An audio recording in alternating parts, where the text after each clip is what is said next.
네, 오늘 이 시간 우리가 함께 나눌 하나님 말씀은 요한복음 19장 25절에서부터 27절까지 기록되어 있는 말씀으로, 이 말씀은 예수님께서 십자가에 달려 행하신 말씀 가운데 총 7마디의 말씀 가운데 포함되어 있는 하나의 말씀입니다. 요한은 오늘 본문의 말씀이 예수님께서 십자가에 달려서 하신 말씀들 가운데 마치 처음인 것처럼 기록을 하고 있긴 하지만, 이 말씀은 실제로는 예수님께서 십자가에 달려 행하신 말씀 가운데 세 번째에 위치한 말씀입니다. 그리고 예수님께서는 이 말씀을 하고 나신 이후에 얼마 지나지 않아서 기록된 말씀에서와 같이 죽음을 맞이하셨습니다. 그러므로 이 말씀의 사건은 순서상으로는 가상칠언의 말씀 가운데 세 번째에 위치한 말씀이긴 하지만, 시간상의 순서에 따르자면 예수님께서 운명하시기 거의 직전에 남기신 말씀인 것이며, 또한 공생의 사역의 마지막을 장식하고 있는 그 사역에 대한 기록이라고 할 수가 있는 것입니다. 오늘의 이 기록된 말씀의 내용을 통하여서 예수님께서 이 땅에서의 공생의 사역의 마지막을 무엇으로 마무리하고 있으신지, 그리고 그 예수님을 뒤따라 그 예수님의 모습을 닮아가야 될 우리 그리스도인들의, 우리 각자의 육신의 부모를 대하는 자세가 어떠해야 되는지를 이 어버이 주일 이 말씀의 내용을 통해 함께 상고해 보고자 합니다. 오늘 말씀의 배경은 앞서도 말씀드렸던 것처럼 예수님께서 십자가에 달려 있으신 상황을 그 배경으로 하고 있습니다. 오늘 본문 바로 앞절의 내용인 23절에 이어지는 말씀에서 군인들은 예수님의 옷을 제비 뽑고 있었다라는 사실을 우리는 확인할 수가 있습니다. 이 말씀의 내용을 살펴보면 본문에서 예수님의 옷을 제비 뽑아 나누어 가졌던 병사들은 총 4명인 것을 알 수 있습니다. 당시 문헌의 자료들을 보면 십자가형을 집행하는 병사는 총 4명으로 이루어진 최소의 무리의 단위로 되어 있었다, 구성되어 있었다라는 사실을 발견할 수가 있습니다. 그리고 요한 사도는 그들이 4명이었다라고 하는 사실을 은연중에 의도적으로 나타내 보여주고 있다라는 사실을 우리는 기록된 말씀의 내용을 통해서도 확인할 수가 있는 것입니다. 왜냐하면 그 이후에 기록된 예수님 곁에 서 있었던 자들에 대한 언급을 보시면 25절에 기록된 말씀에서처럼 예수의 십자가 곁에는 그 어머니와 이모와 글로바의 아내 마리아와 막달라 마리아가 섰는지라라고 기록을 하고 있기 때문입니다. 물론 그 자리에는 오늘 말씀을 기록하고 있는 요한 또한 함께하고 있었던 것이 분명합니다. 하지만 그는 그 자신에 대한 기록은 생략한 채 예수님 곁을 끝까지 지키고 서 있었던 4명의 여인들에 대하여서만 기록을 하고 있는 것입니다. 요한 사도는 1차적으로는 예수님 곁에 서 있는 두 무리, 예수님의 옷을 제비 뽑아 나누고 있는 이 4명의 로마 병사들과 그 곁에서 예수님의 고난과 죽으심의 순간 가운데 함께 아파하고 눈물을 흘리고 서 있었던 4명의 여인들을 대조적으로 묘사하며 기록하고 있는 것입니다. 그리고 이는 그를 사랑하는 자들과 그를 사랑하지 않는 자들의 모습을 대조적으로 나타내 보여주기 위한 의도가 담긴 묘사이자, 하나님의 자녀와 하나님의 자녀가 아닌 자들의 대조적인 모습을 나타내 보여주기 위한 의도적인 묘사라고 할 수 있습니다.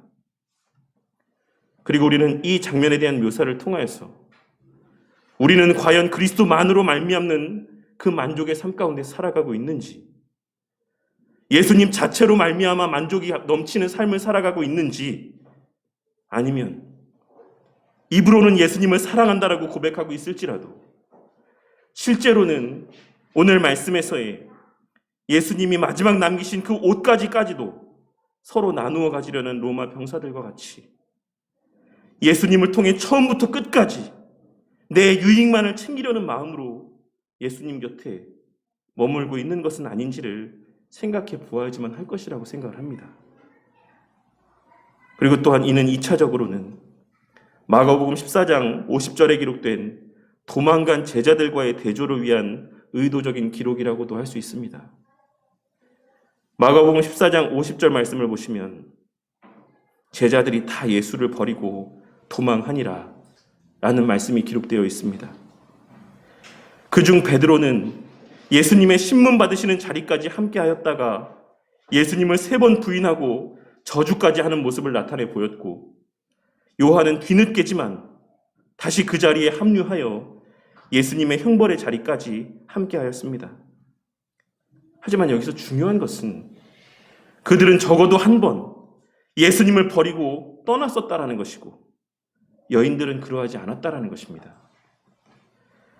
예수님의 모든 제자들이 다 두려움 가운데 예수님을 떠났지만 오늘 말씀에 등장하는 여인들은 끝까지 예수님을 따랐고 그 자리 가운데 함께 했었던 것입니다. 사실 성경 곳곳에서 남자를 여자의 머리로 그 역할을 구분하고 교회 안에서의 여자의 가르침을 금하고 있는 부분의 내용들로 인해 성경이 여성을 마치 차별하고 있는 듯한 인상을 받게 되는 경우가 있는 것도 사실입니다. 하지만 그것은 단지 역할의 차이를 말씀하고 있으신 것 뿐이지 높고 낮음이나 그 귀한 가치의 정도를 나타내 보여주는 표현은 아니다라고 하는 사실을 우리는 반드시 깨달아야지만 되는 것입니다. 오늘 말씀에서와 같이 정작 가장 궁극적인 순간에 예수님 곁을 지켰던 것은 여인들이었습니다. 요한 사도는 오늘 말씀을 통해 바로 그 점을 부각시켜 증거하고 있는 것이고 성경은 결코 예수님을 사랑하는 부분에 있어 여성이 남성보다 못하지 않다라고 하는 사실을 밝히 드러내 보여주고 있는 것이다라고도 할 수 있는 것입니다. 그리고 그러한 모습들은 초대교회 때부터 한국의 초기 교회의 성장의 역사와 지금의 교회의 모습들 안에서도 충분히 확인할 수가 있는 바라고 할 수 있을 것입니다. 어떤 면에서 보자면 지금 한국교회의 복음화라고 하는 것은 수많은 앞에서 힘써 수고하신 목사님들을 통해서 이루어진 듯 하지만 그 이면에는 이름도 없이 빛도 없이 헌신하고 수고한 수많은 전도부인들의 헌신과 수고가 있었기 때문에 가능했다라고 하는 사실을 우리는 결코 간과해서는 안 되는 것입니다. 요한은 이어서 그 여인들의 신상에 대하여 세세하게 기록을 하고 있습니다. 그 여인들 중 처음에 언급된 여인은 바로 예수님의 육신의 어머니인 마리아였습니다. 그리고 두 번째는 이모라고 언급되어 있는 여인인데 여기서 이모라고 번역된 표현은 그의 어머니의 형제라고 하는 의미의 표현입니다. 그리고 요한은 의도적으로 예수님의 이모의 이름을 기록하지 않고 있는 것입니다. 우리는 이 이모의 이름이 마가복음 15장 40절이나 마태복음 27장 56절에 기록된 바와 같이 살로메라고 하는 사실을 알 수 있습니다. 그리고 그녀는 요한과 야고보의 어머니, 즉 요한 자신의 어머니였습니다. 그렇기에 요한 사도는 기록된 말씀 가운데 자신의 이름을 언급하지 아니하고 그의 사랑하시는 제자라고 늘 자신을 언급했던 바와 같이 자신의 어머니 또한 그의 어머니의 형제라고 하는 표현으로 그에 대한 직접적인 묘사를 피하였던 것이다라고 할 수 있는 것입니다. 그리고 이어지는 세 번째 여인은 글로바의 아내 마리아였는데 그녀는 마태복음 27장 56절이나 마가복음 15장 40절에 기록된 내용들을 고려해 보았을 때 작은 야고보와 요셉의 어머니 마리아로 추측할 수가 있을 것이라고 생각합니다. 그리고 마지막 넷째로 우리에게 친숙한 막달라 마리아가 등장을 하고 있습니다. 막달라 마리아라고 하는 표현은 막달라와 마리아라고 하는 표현이 동격으로 연결이 되어 있는 표현입니다. 그러니 막달라라고 하는 표현이 마리아의 다른 이름일 수도 있고 아니면 마리아의 출생지를 의미하는 표현이라고도 할 수가 있습니다. 어찌되었건 그녀는 성경에서 7 귀신이 들렸다가 예수님의 은혜로 고침을 받고 예수님의 여제자가 된 여인이었습니다. 요한이 이와 같이 그녀들의 신상에 대하여 상세하게 기록을 하고 있는 것은 오늘 말씀에서의 기록된 이 사건의 실제성을 확증하고 부각시키기 위한 의도가 담겨져 있는 바라고 할 수가 있습니다. 그리고 예수님께서는 그렇게 서 있는 무리들 가운데 특별히 육신의 어머니 마리아와 요한을 바라보시며 오늘 우리가 함께 봉독한 바와 같이 26절에 기록된 말씀을 증거하고 있으신 것입니다. 여자여, 보소서 아들이니이다. 본문의 표현에서 예수님께서 어머니를 부르며 여자여라고 하는 표현을 사용하신 것에는 크게 두 가지 이유가 있다라고 할 수 있습니다. 첫째로는 구속사적인 의미에서의 의도가 담겨져 있는 말씀으로 창세기 3장 15절에 기록된 내가 너로 여자와 원수가 되게 하고 너의 후손도 여자의 후손과 원수가 되게 하리니 여자의 후손은 내 머리를 상하게 할 것이요 너는 그의 발꿈치를 상하게 할 것이라 라고 하는 이 말씀을 염두에 두고 하신 말씀이라고 할 수 있는 것입니다.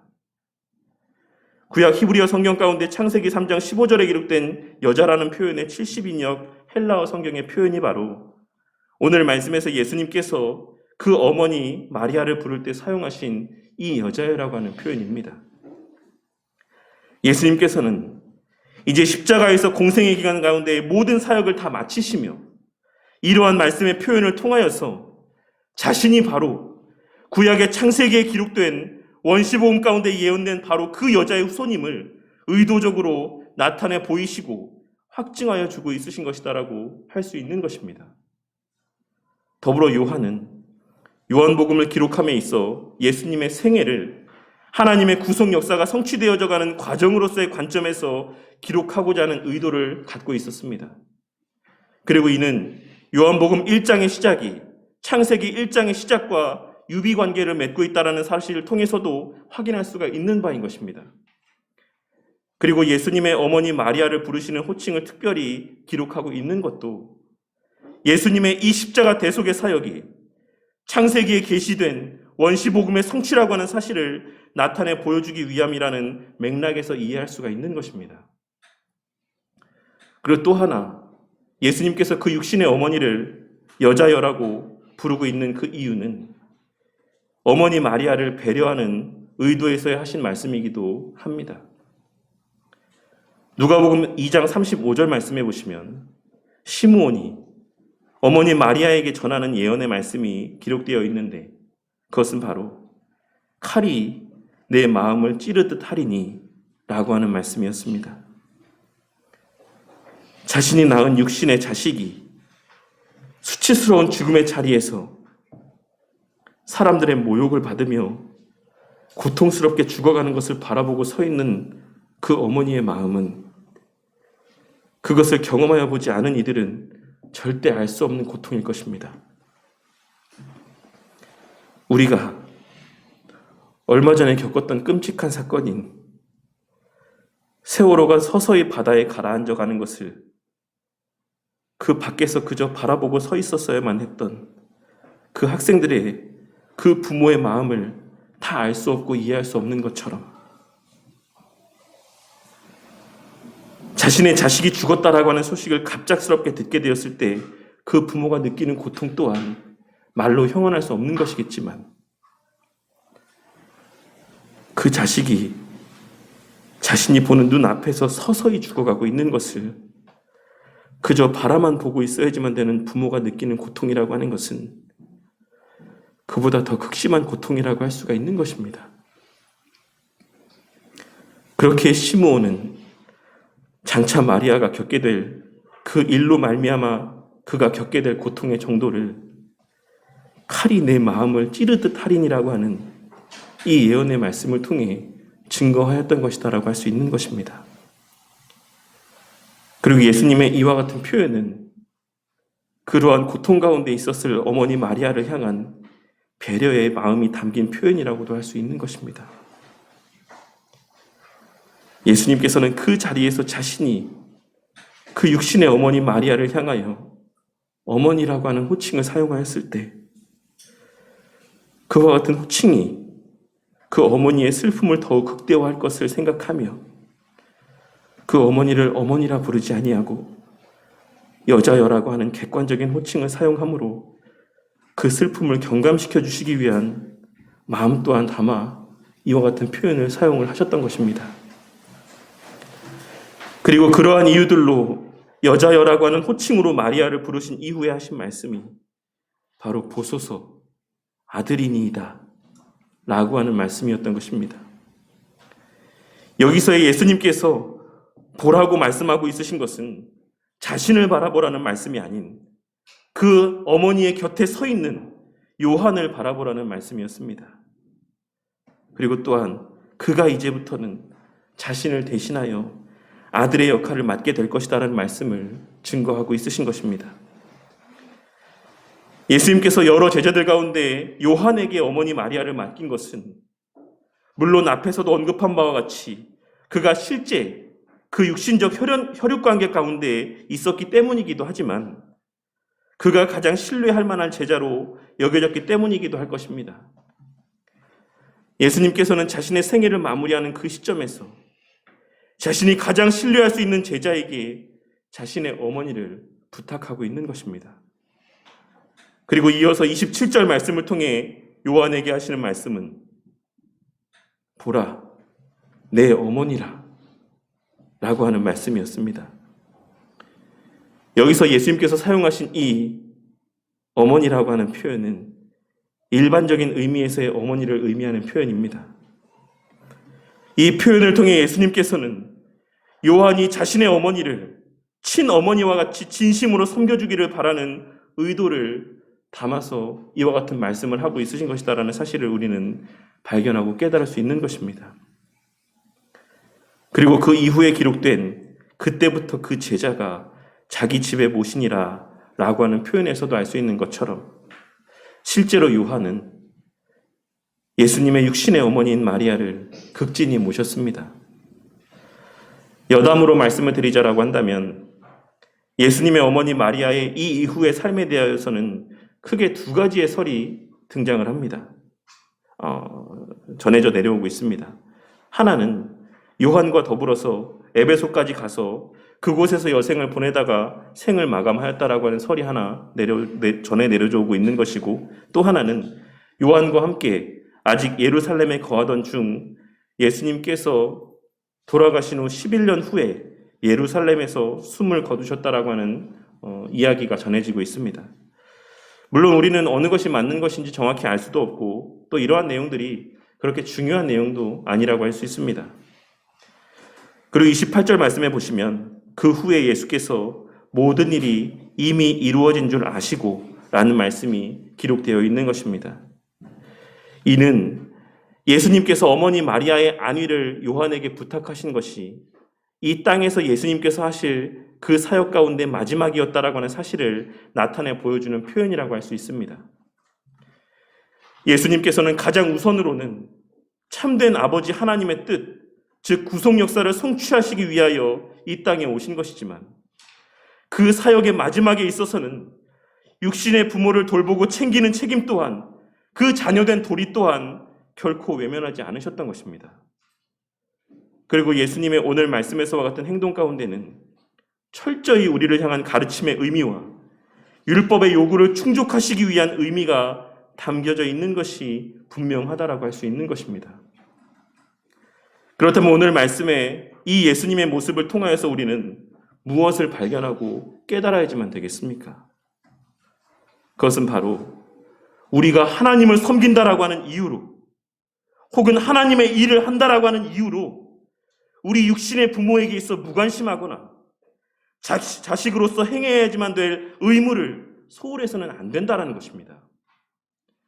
오늘날 많은 사람들이 부모나 자식을 하나님보다 더 귀하게 여기지 말라라고 하는 그 하나님의 말씀을 마치 자신이 부모에게 효도의 의무를 조금 덜 해도 된다라고 하는 그 근거가 되는 말씀처럼 이용하는 경향들을 보게 될 때가 많이 있습니다.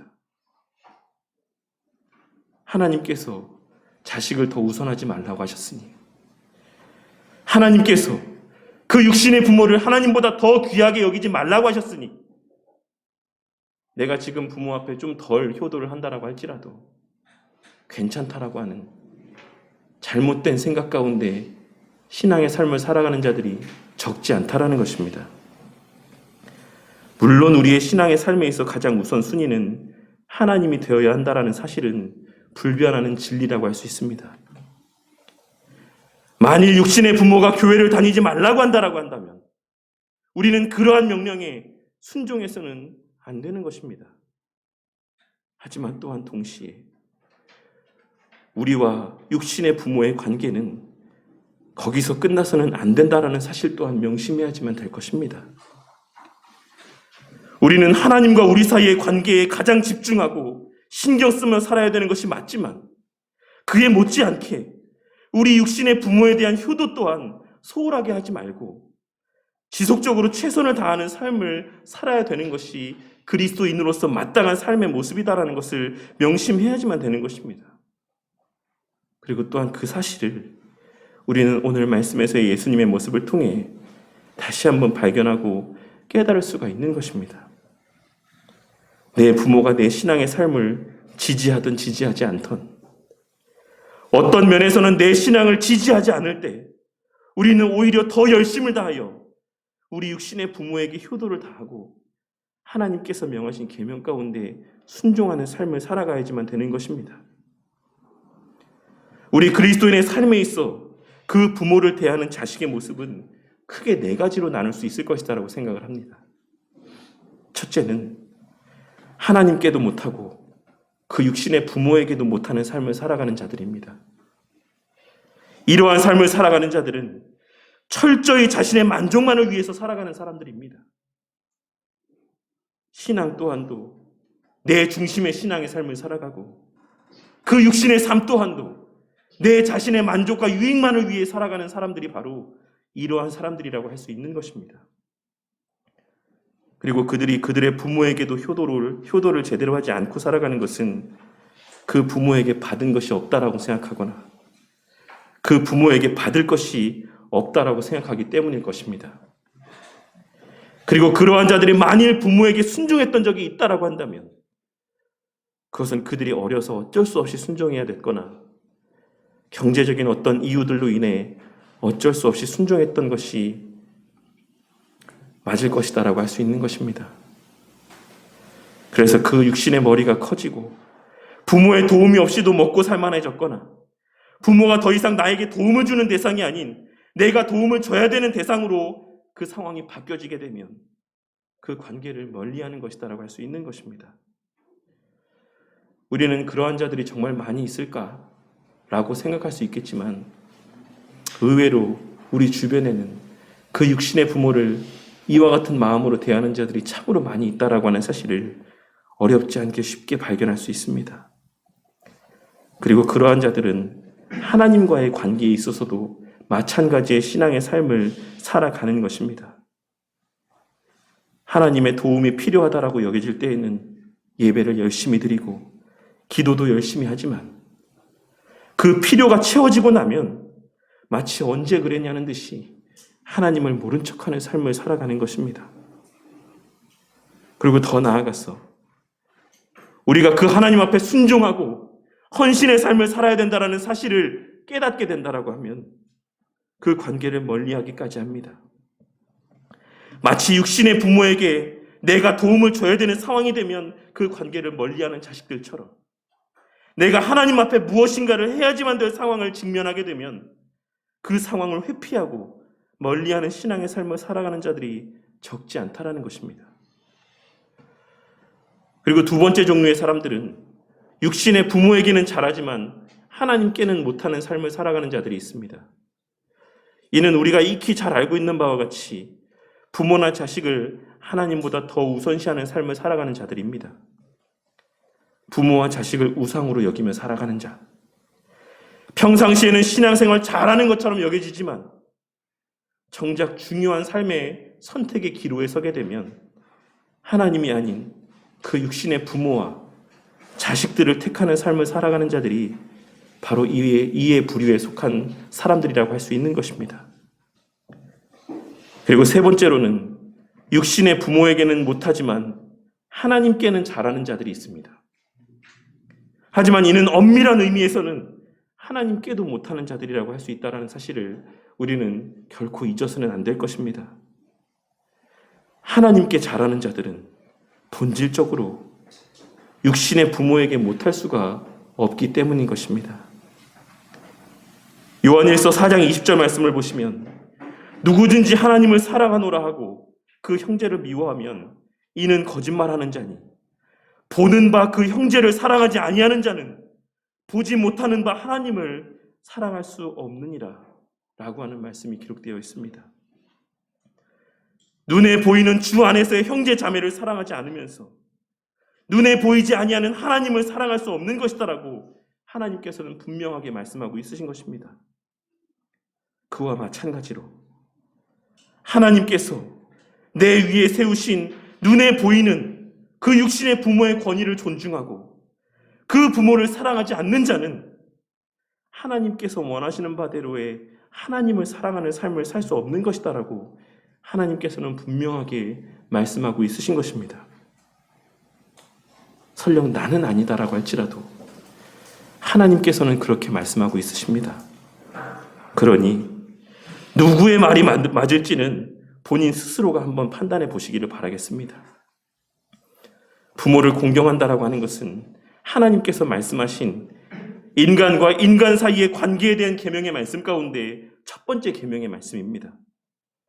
그리고 이 부모에 대한 계명의 말씀이 인간 관계 가운데 하나님께서 요구하시는 계명의 말씀의 첫 번째 자리에 위치하고 있다라는 사실은 첫째로는 이 계명의 말씀이 하나님에 대한 계명의 마지막이자 인간 관계 가운데 요구하시는 첫 번째 계명으로 하나님에 대한 계명의 말씀과 인간 관계 가운데 요구하시는 계명을 이어주는 가교의 역할을 감당하는 것이다라고 할 수 있습니다. 이는 앞서도 말씀드렸던 것처럼 하나님에 대한 계명의 말씀의 마침은 바로 우리 위에 세우신 그 권위 가운데 그 권위를 존중하고 그 권위를 대하는 우리의 자세와 모습을 통해 가장 확실하게 증거되어지는 것이자 우리 위에 세우신 권위 가운데 가장 대표적인 권위라고 할 수 있는 바로 육신의 부모에 대한 계명의 말씀에 온전히 순종하는 모습을 통해 증거되어지는 것임을 우리는 이와 같은 순서상의 배열을 통해서도 발견하고 깨달을 수 있어야지만 되는 것입니다. 그리고 또한 인간이 인간으로서의 인간 사회 안에서의 삶을 살아감에 있어 가장 기초가 되는 것이 바로 그 부모와의 바른 관계라고 하는 사실을 의미하는 것이기도 합니다. 그렇기에 오늘날 그 육신의 부모의 권위가 가정에서 사라지고 그 가정이 해체되어져 가는 이 시대 속에서 여러 사회 문제들이 발생하고 있는 것은 결코 우연이라고 할 수 없는 것이고 우리는 오늘날 우리가 직면한 이 여러 가지 사회 문제들을 바로 그와 같은 관점에서 바라보고 가정에서부터 해법을 찾기 위해 지혜를 모으고 애써야지만 되는 것입니다. 어쨌든 이 모든 내용들을 종합적으로 고려해 보았을 때 우리가 확실히 알 수 있는 것은 그 육신의 부모에게 못하는 자들은 결국 하나님께도 못하는 삶을 살아가는 자들이라는 것입니다. 그 자신은 하나님에게만큼은 나는 잘하면서 살아가고 있다라고 생각할지 모르겠지만 실제로는 하나님의 계명을 무시하고 의도적으로 소홀히 여기며 경히 여기는 삶을 살아가는 것이다라고 할 수 있는 것입니다. 이러한 자들은 마태복음 15장 1절에서 20절까지 기록된 말씀이나 마가복음 7장 10절에서 13절까지 기록된 예수님의 책망을 듣는 자들이라고 할 수 있습니다. 그 가운데 마가복음 말씀을 보자면 모세는 내 부모를 공경하라 하고 또 아버지나 어머니를 모욕하는 자는 죽임을 당하리라 하였거늘 너희는 이르되 사람이 아버지에게나 어머니에게나 말하기를 내가 드려 유익하게 할 것이 고르반 곧 하나님께 드림이 되었다라고 하기만 하면 그만이라 하고 자기 아버지나 어머니에게 다시 아무것도 하여 드리기를 허락하지 아니하여 너희가 전한 전통으로 하나님의 말씀을 폐하며 또 이 같은 일을 많이 행하느니라 하시고 라고 기록되어 있는 것을 우리는 확인할 수 있습니다. 여기서 예수님께서 말씀하고 있으신 이 내용이 무슨 말이냐면 본문에는 모욕하다라고 번역이 되어 있고 영문 성경에는 저주하다라고 번역되어 있긴 하지만 이 표현이 가진 여러 의미들 가운데 이 본문에서 사용된 의미는 업신여기다, 경홀히 여기다라는 의미로 번역하는 것이 가장 합당한 번역이라고 생각을 합니다. 그러니 이는 부모에 대한 의무, 그 부모에 대한 계명을 업신여기거나 경홀히 여기는 자들은 죽임을 당하리라고 하는 것을 말씀하고 있으신 것으로 하나님께서 그렇게 말씀하셨음에도 불구하고 예수님 당시에 수많은 이들이 마땅히 그 부모에게 드려서 유익하게 해야지만 될 것을 하나님께 드렸다라고 하기만 하면 마치 내가 그 의무를 행하지 않아도 되는 것처럼 생각하는 자들이 많이 있었다라고 하는 사실을 우리는 예수님의 말씀을 통해 확인할 수가 있는 것입니다. 예수님께서 받으셨으니까, 하나님께서 받으셨으니까 나는 더 이상 내 육신의 부모에게 드리지 않아도 된다. 효를 다하지 않아도 된다 라는 생각 가운데 신앙의 삶을 살아가는 자들이 많이 있었다라는 것입니다. 그렇다면 예수님께서 말씀하신 그와 같은 잘못된 신앙의 모습이 오늘날에는 사라졌다라고 할 수 있겠습니까? 아니라고 한다면 오늘날에는 어떤 모습으로 그 모양이 변하여서 오늘날 이 시대까지도 우리의 삶 속에 여전히 발견되어지는 것이다라고 할 수 있겠습니까? 안타깝게도 예수님께서 말씀하신 이와 같은 신앙의 모습들은 오늘날에도 여전히 우리의 삶 속에서 수시로 발견되어지는 모습이라고 할 수 있습니다. 예를 들면 명절에 부모님을 찾아뵈야 되는데 그 날이 주일과 겹칠 때, 마치 오늘과 같이 어버이날이 주일과 동일한 날일 때, 주일 예배를 드려야지만 된다라고 하는 것이 부모를 찾아뵙지 못하는 핑계거리로 사용될 때가 많이 있는 것입니다. 부모에게 용돈을 드리지 못하거나 넉넉히 드리지 못하는 것에 있어서도 내가 지금 교회에 작정한 헌금 때문에, 하나님 앞에 약속한 헌금 때문에 그 헌금을 감당하느라 여유가 되지 못해서 하나님의 일에 더 열심을 내느라 내가 부모에게 물질적으로 용돈을 넉넉히 드리지 못한다라고 자기 자신을 합리화하는 모습들을 보게 될 때가 많이 있는 것이고, 마땅히 부모에게 드려야 될 시간과 물질들을 하나님께서 받으셨다라는 핑계를 대며 그 자식된 도리를 다하지 않고 있음에도 불구하고 아무런 양심의 가책도 느끼지 아니하고 자신은 마치 신앙이 좋은 사람인 것처럼 스스로의 착각 가운데 신앙의 삶을 살아가고 있는 자들이 오늘날에도 적지 않다라는 것입니다. 하지만 우리는 진정 하나님의 말씀을 바르게 이해하고 하나님에게와 같이 그 육신의 부모 또한 귀하게 생각하는 바른 신앙의 자녀들이라고 한다면, 만일 그 부모를 찾아뵈야 되는 날들이 주일과 겹칠 때 그 핑계로 부모를 찾아뵙지 않는 것이 아니라 그 앞뒤로라도, 그 한 주, 두 주 전이라도, 그 다음 날이라도 시간을 내서 부모를 찾아뵈야 되는 것이 바른 신앙을 소유한 자녀의 모습이라는 사실을 반드시 깨닫고 명심해야지만 되는 것입니다. 만일 하나님 앞에 작정한 헌금이 너무나도 많아서 그 부모에게 물질적으로 효도를 다할 수 있는 그 여력이 되지 않는다라고 한다면, 내가 먹는 거, 내 가족이 쓰는 거를 조금이라도 더 줄여서 육신의 부모에게 마땅히 드려야 될 최소한의 성의를 나타내 보여야 되는 것이 참된 성도인 자녀가 그 육신의 부모를 대하는 바람직한 모습이라고 할 수 있는 것입니다. 사실 이 말씀을 전하고 있는 제가 가장 많이 찔림을 받아야 되는 말씀이라고 할 수 있습니다. 사실 오늘의 이 말씀들 가운데 가장 찔림을 받아야 되는 것은 오늘날 목사들이라고 할 수 있는 것입니다. 주의 일을 하고 있다라는 핑계로, 주일을 빼먹지 못한다라고 하는 핑계로, 주님의 일꾼으로 사는 것이 경제적으로 넉넉하지 못하라는 이유로 정작 부모에게 마땅히 드려야 되는 것을 드리지 못하고 드리지 않는 삶을 사는 것을 당연하게 생각하는 목사들이 오늘날 너무나도 많이 있는 것이고, 저 또한 과거에 그러하였다라는 사실을 부인할 수 없는 것입니다. 하지만 예수님께서는 그러한 자들을 책망하셨습니다. 그들에게 진노를 바라셨다라는 것입니다. 그 육신의 부모를 바르게 섬기지 못하고 그 육신의 부모에게 마땅한 자식된 도리를 다하지 못하는 자는 하나님도 바르게 섬기지 않는 것이며, 본인은 하나님만큼은 바르게 섬기고 있다라고 생각할지 모르겠지만 결과적으로 보았을 때 제5계명의 하나님의 계명을 어기는 삶을 살아가고 있는 것이다라는 사실을 우리는 반드시 깨달아야지만 되는 것입니다. 우리는 마땅히 하나님의 일을 최우선으로 감당해야지만 되고 그 일들 가운데 최선을 다해 수고하는 삶을 살아야 되지만, 그에 못지않게 우리 육신의 부모에게 있어서의 그 의무를 감당함에 있어서도, 자식된 도리를 감당함에 있어서도 마땅히 최선을 다해야지만 되는 것이다라는 사실을 오늘 말씀을 통해 깨닫고 명심하는 저와 우리 모두가 되기를 바라겠습니다.